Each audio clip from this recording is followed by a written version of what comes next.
the South Pacific is a little-known island, one so remote that the islanders are entirely self-sufficient.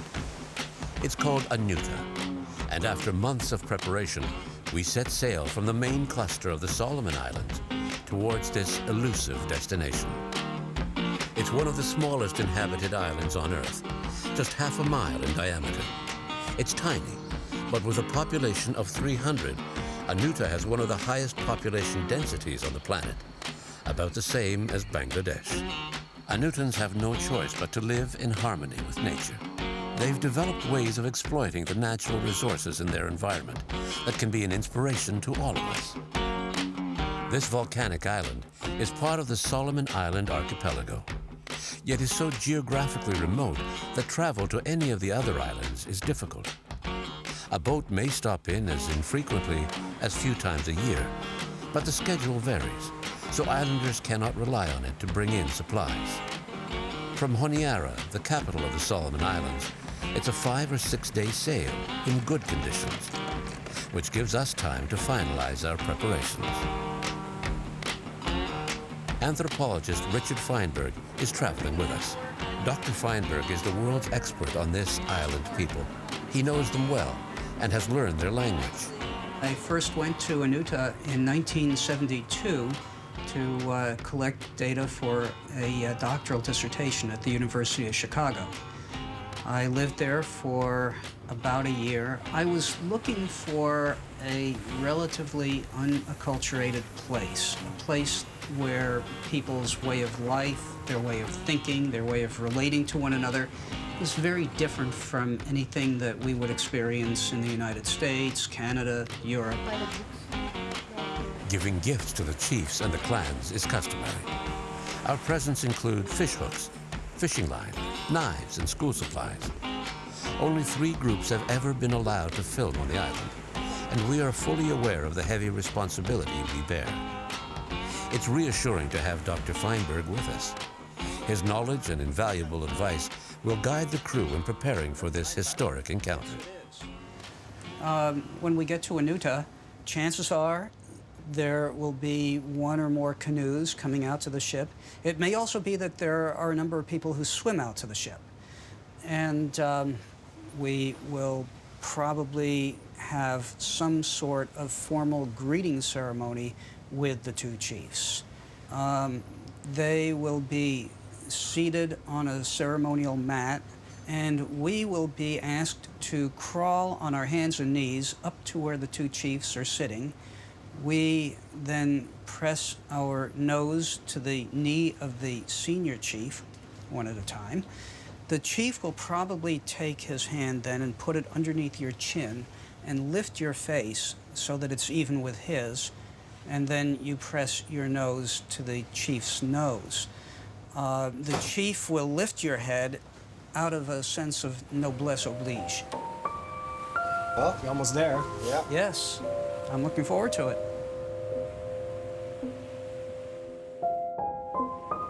On the morning of our 6th day at sea, there she was, magnificent, like a mirage floating above an endless ocean.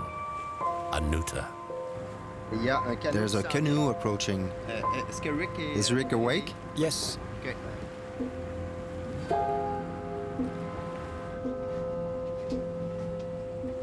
So should I go down here? Sure. When I saw the canoe come out, it just felt like a very familiar scene, something that I've seen dozens of times in different contexts. My first question was, who is in the canoe, and is it somebody I know? The last time I had seen Joseph was probably in 2000. So I didn't immediately recognize him, but I thought he might be the one coming out because his job, in part, is to greet people who come to the island. Hey, welcome on board. Welcome on board. In the movie? Yeah. I yelled down his Newton name, and he yelled back up at me, yes, and climbed aboard, and we hugged for about 5 minutes. Ah.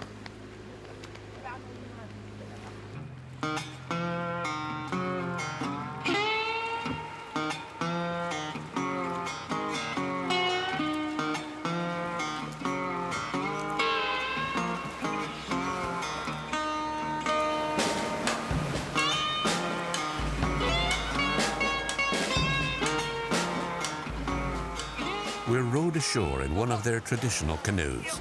Some of the villagers give us their traditional welcome.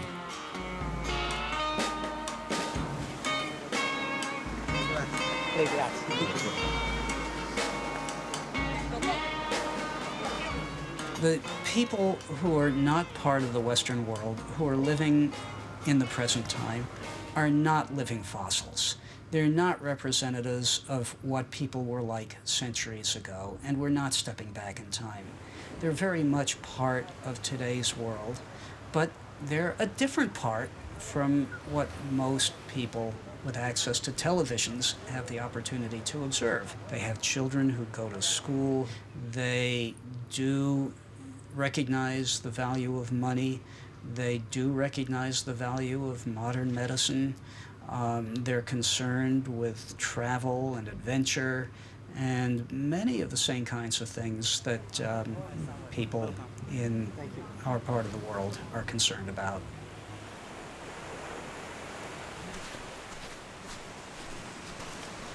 Joseph told me that there are probably 300 people.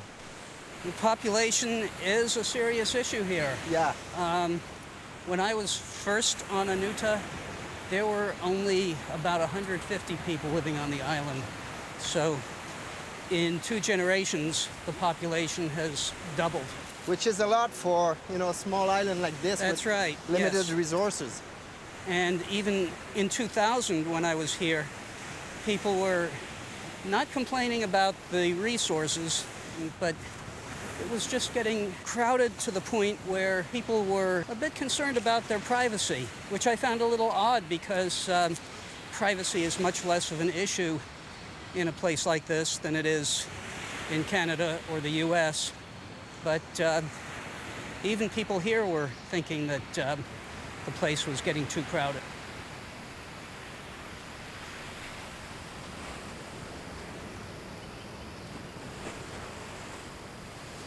I am delighted to be here. I have only been here once in the past decade. It's a bit of a shock to come here and realize that I don't know most of these people because the children were born after the last time I was here, and people's names change periodically. When they get married, they change their name. So it takes me a few minutes to figure out just who a person is. What's that more? Hey! Father John. I knew him first as a child. I was very touched at seeing the way that he's matured into a thoughtful, responsible leader of the community. Yeah? We approached the chiefs with some trepidation. Back in 1972, when Dr. Feinberg first visited the island, the senior chief took him under his wing. Not only did he teach him all about the island's unique culture, but he also made him his brother.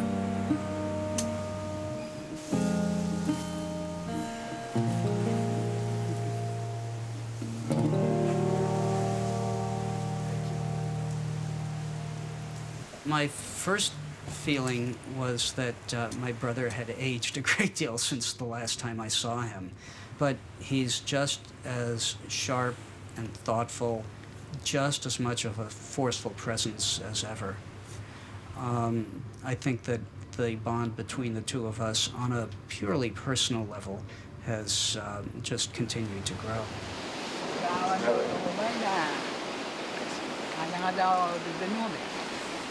My Canada. Canada. The matotaranga, the maple leaf. When Christmas? If you are the oldest son of the current chief, you have a pretty good chance of becoming the next chief. If you're in a different line, if you can't trace your ancestry or your parentage directly to a chief, then you are not going to be a chief.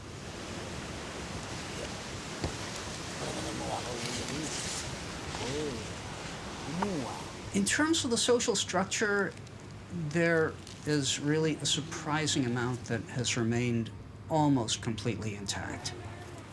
They have a lot of social support. The idea of somebody being alone and neglected is almost unthinkable on Anuta, whereas it's all too common in our part of the world. So in that sense, perhaps yes, Anutans may be happier than we are.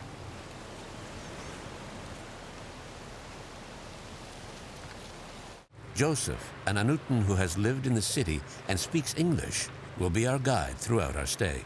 Members of the crew will be able to get to know the island and the warmth of the islanders. Okay, we're going to the welcome banquet. The whole crew is invited onto the island. There will be traditional singing, there'll be ceremonial speeches, and then a banquet they've prepared for us. We'll obviously follow Joseph's instructions on what to do, but you'll see it's a very nice village, very well organized. Try to really make the most of the occasion because it's a privilege for all of us to experience something like this.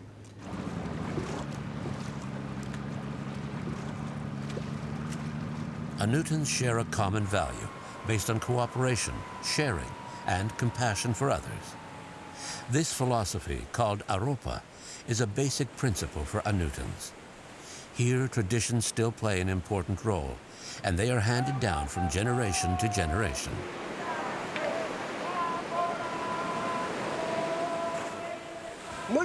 I was skeptical. Is this a real tradition? Or are we just being made fools of by a bunch of people deliberately faking it? It quickly became apparent that that wasn't the case.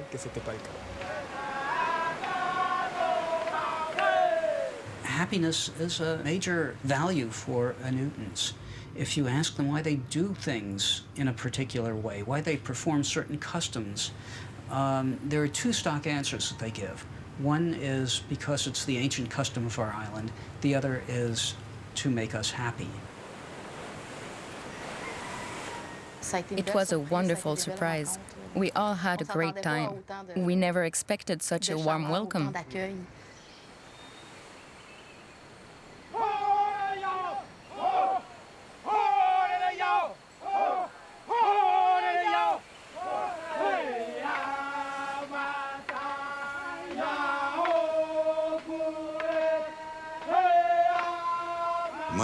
I loved it. Anuta was terrific. They really made us feel welcome, and they were really considerate, really nice. I don't think there's anything phony about it at all. I think it's a good example to follow.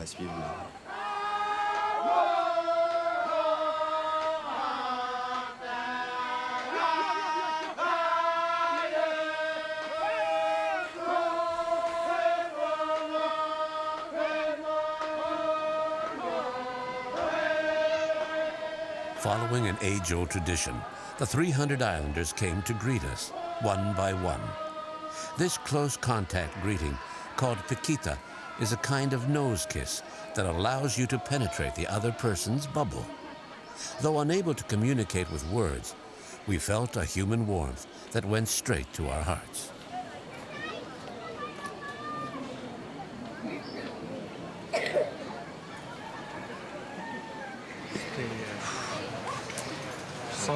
Indescribable. It's very moving. An energy from your people that is very hard to describe with words. No problem. It just was a very intense feeling. Now, we are not looking for difference, but we are looking for unity. Yes, yes. Unity. Yeah. Only the baby face.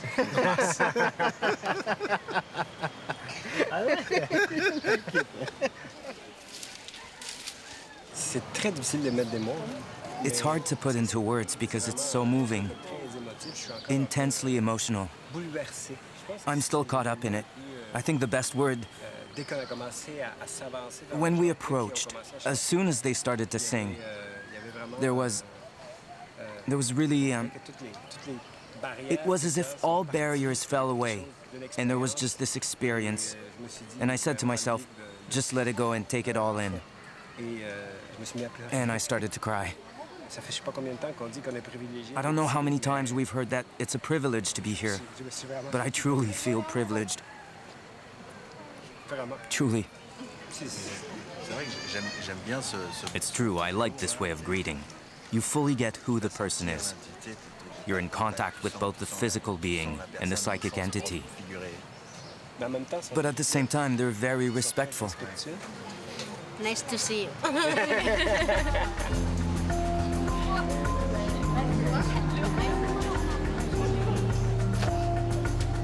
The arrival of the church occurred not too long after a pretty devastating famine.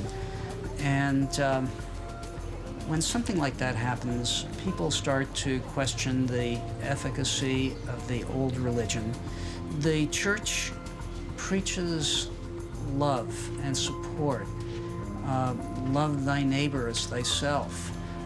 And Anutans were able to look at their own traditional value of aropa, and they could say, in essence, we were Christians before the church appeared.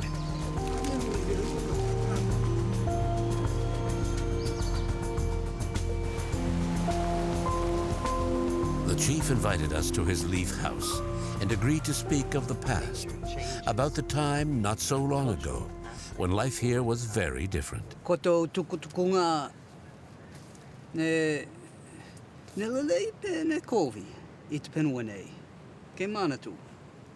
Yes, they certainly did. In the old days, when strangers came to the island, we would kill them. A good thing for us. Yes. The community here has a great relationship with nature. You know, you can find your food, your house, everything come from nature. Did you see any changes over time? Is there less fish, less bird? Is it much harder than before? It seems to me that there are more fish than there used to be. But on the other hand, there are fewer birds than before. Kotapawa ne kalanga I te wati ai mua rake wati ne pai te onge. Pakapea mo te wati te rotu koitu e au ki te penua nei. Kai kaumana tu poki ki rake wati ai anga onge. There have been famines in the past, but things are better now. I remember one famine when people had to eat dirt to survive. But now that the church has come here, there are fewer famines.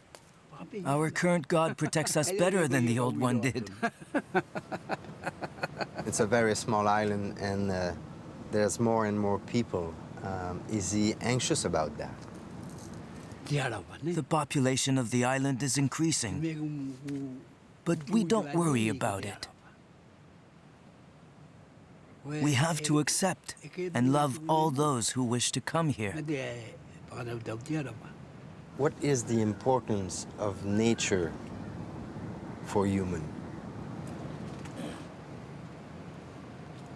The way I look at it, the purpose of nature is to sustain life. Nature provides all our daily necessities, but it also gives us whatever we need to defend ourselves against her rages. Well, thanks him very much, and I hope that he will have a long, long life. He already has.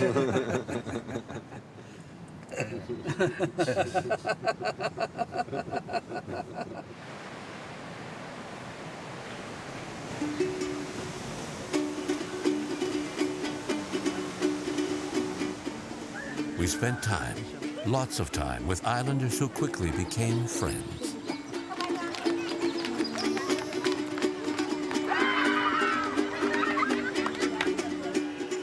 They asked us to tell them who we were, what we're doing, and they did the same.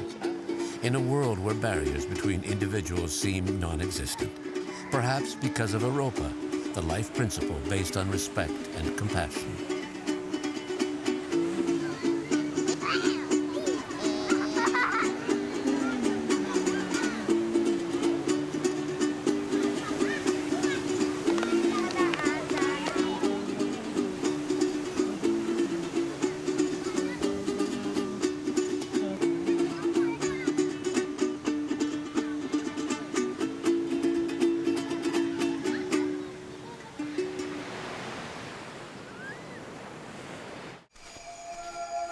On Anuta, hunting means only one thing. Catching birds is an ancient practice which takes place at night at the top of a cliff where terns and other seabirds nest.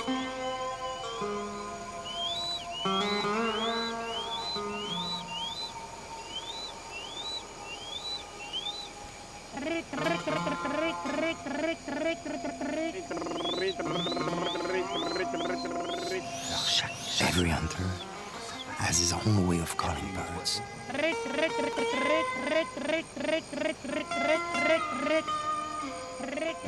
The idea is to try to attract them here, so they'll fly right over our heads. They have long poles with nets at the end. They try to catch them and fly.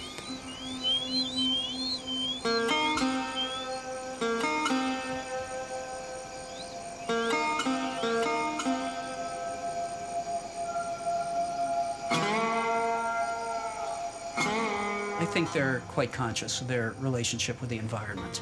There isn't any point in continuing to catch fish or hunt birds if they have as much as they can use. But they also know that the supply is limited, and if they overfish or if they overhunt, that they can damage the supply in the long run, and it'll be a problem.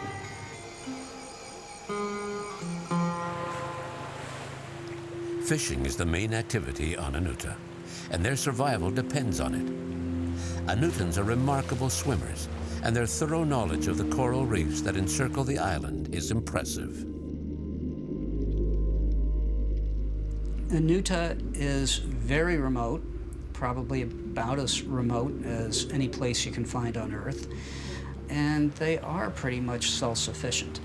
In some ways, that self-sufficiency is a little bit of an illusion because they catch fish with metal fish hooks and monofilament fishing line. They use waterproof flashlights to hunt fish and collect shellfish at night. When they go to work in the garden, they use metal knives and axes. So it's not completely cut off in that sense.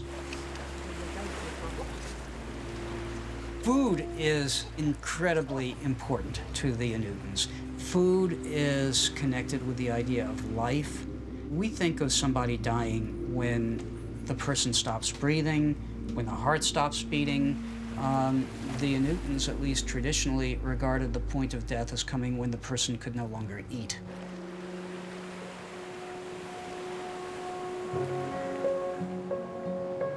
Anutans use a variety of fishing techniques, depending on fluctuations in temperature, wave strength, and tides. These techniques were developed to ensure a steady food supply, no matter what the weather and environmental conditions. Here, they eat anything, as long as they limit the catch to the needs of the community.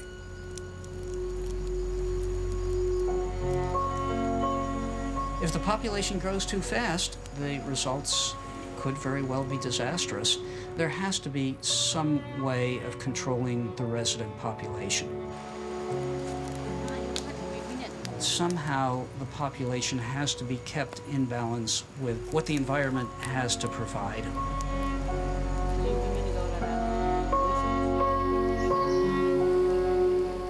Farming is vital for Anutans.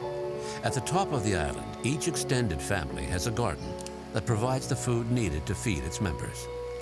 They mainly grow manioc, taro, and some fruit such as bananas and papaya. Crop rotation keeps the soil in good condition. To ward against famine and natural disaster, Anutans store a paste made of manioc or taro, which ferments in the ground. Called ma, this food can stay buried for several years before being eaten.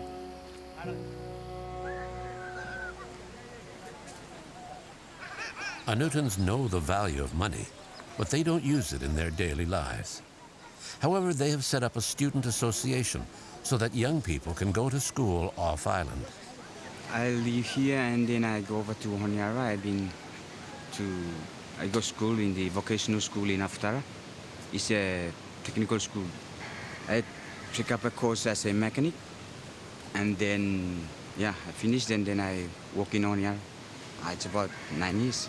I came back because I went to look after my parents, and then, yeah, because they're getting old, so I think it's a big responsibility for me because I'm their kid, so when I become a man, I have to look after them as they look after me when I was a kid.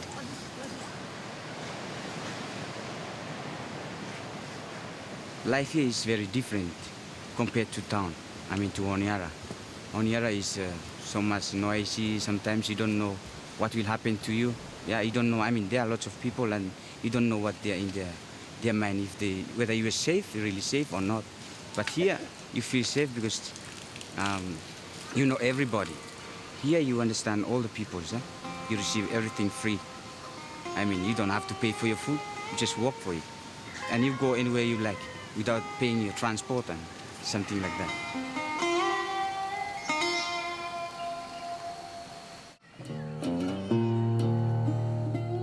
The island's supply of large trees is limited.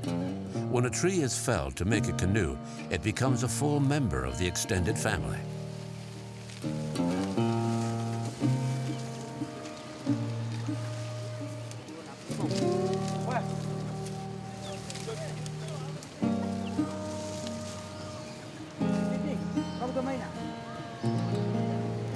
So, Joseph, that was his canoe, right? Yes, his canoe. That's the oldest canoe? That's the oldest canoe. When was it built? Late 18th, I think. They only use stone axes and also fire. Made the fire, then burned the old. Okay.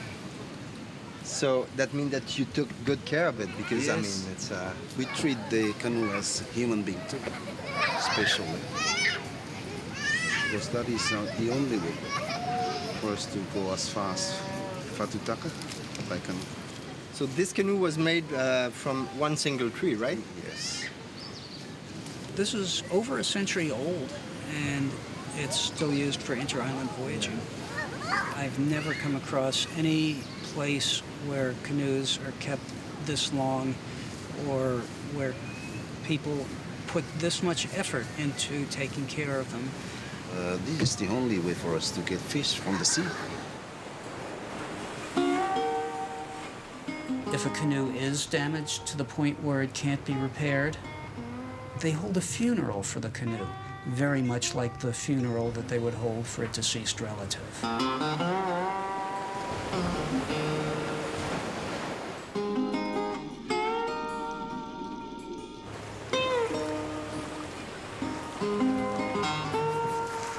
The amazing thing is that they use the island as an orientation point. They'll use the trees at the top of the mountain to find their approximate position out at sea.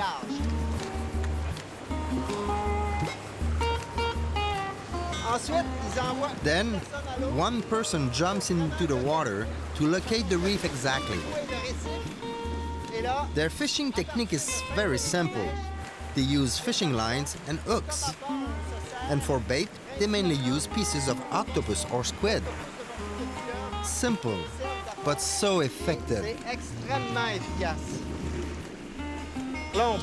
We're now directly over the reef. You can see the bottom, and they really make it look easy.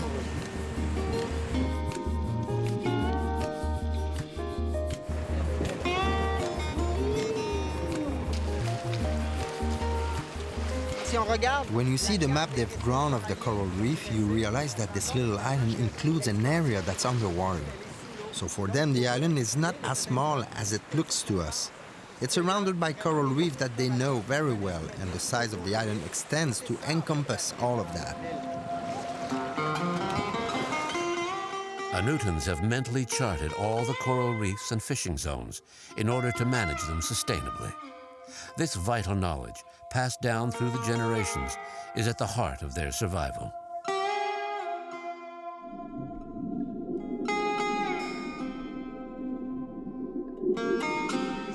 For us, it's very important that we manage how we catch fish. You see here, I think sometimes we put boundaries. Nobody can fish in it. And then it's about a year or 1.5, and then you can go back and harvest. They open it up, and everybody can go. Fish is bigger, and we have enough.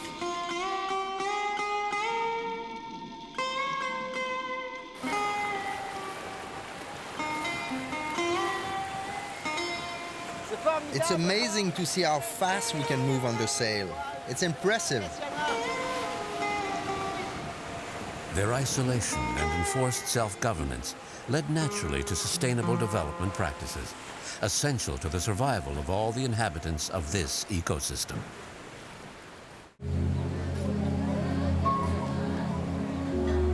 It's our last day on Anuta. A certain sadness overtakes the crew. We've discovered far more than a fine example of balanced natural resource use. We will soon be taking leave of friends with whom we have shared openly, unreservedly. The Anutans insisted that the whole crew attend the farewell ceremony, a grand traditional banquet which will proclaim our status as new residents of the island.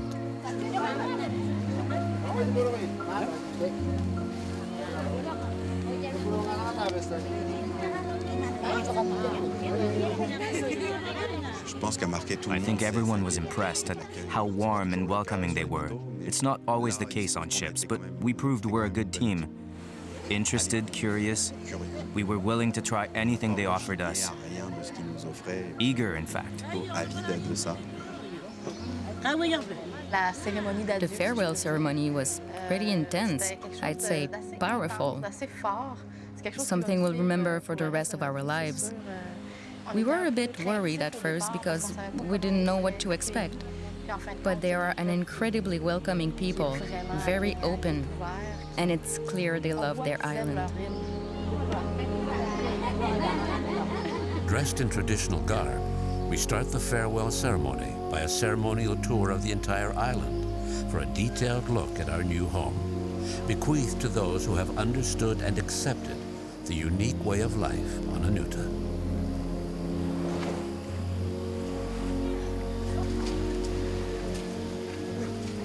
The last day on Anuta was a real privilege. We were escorted by the whole village on a ceremonial walk around the island, as if the act of leaving footprints in the sand would give us a deeper insight into what the island was all about. They wanted us to soak it all in one last time.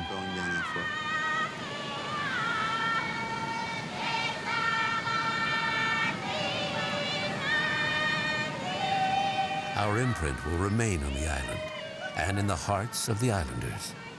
Through their generosity, openness, and their traditions, they've taught us almost forgotten principles about the relationship of humans with the natural world.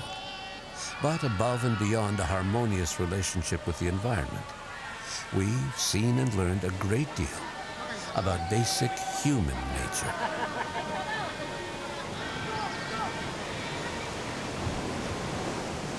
In some ways, they don't have a lot of choice.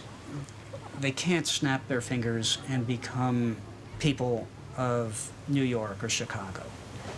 That's not going to happen, and they know it. On the other hand, they probably wouldn't really want to transform their island into a mini New York or a mini Chicago. They are making conscious choices. Their choices are not infinite.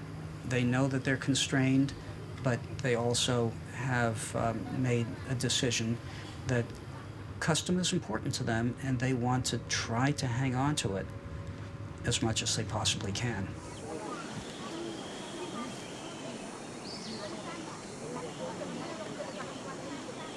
We prepared gifts for the extended families, for the children, and for the little island school. A length of fishing line, fish hooks, knives, everyday items that may seem ordinary to us, but that are far more valuable here. In keeping with tradition, we also visited each of the families and ate with them, very much in the spirit of Europa, where everyone is welcomed and treated as an equal.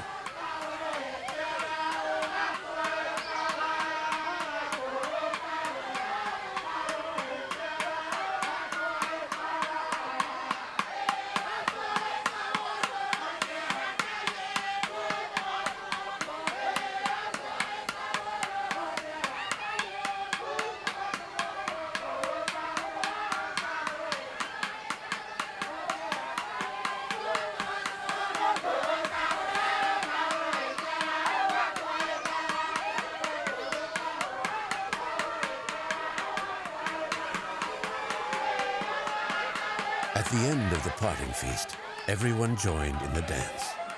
It was a sort of mass revel in which joy and laughter are part of an emotional process that leads up to the lamentation.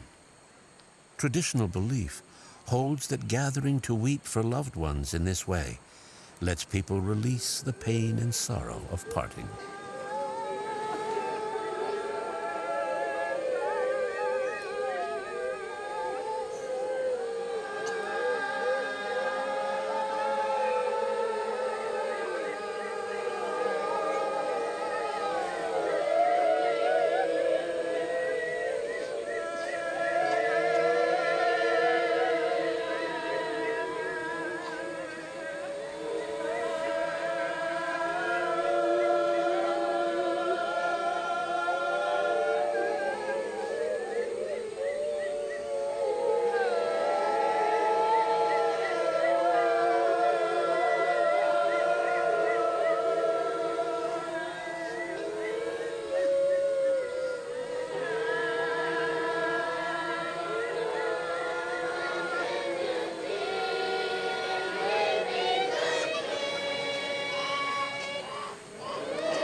There's always a feeling that this could be my last time.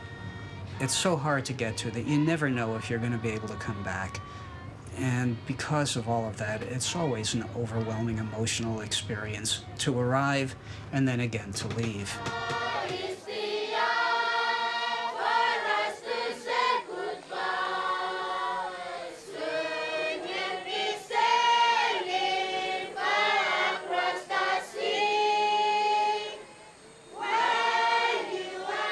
We came to learn about their way of living in harmony with nature. But we're leaving with far more, with a deep sense of principle and values, which we know not how or why have renewed our faith in life.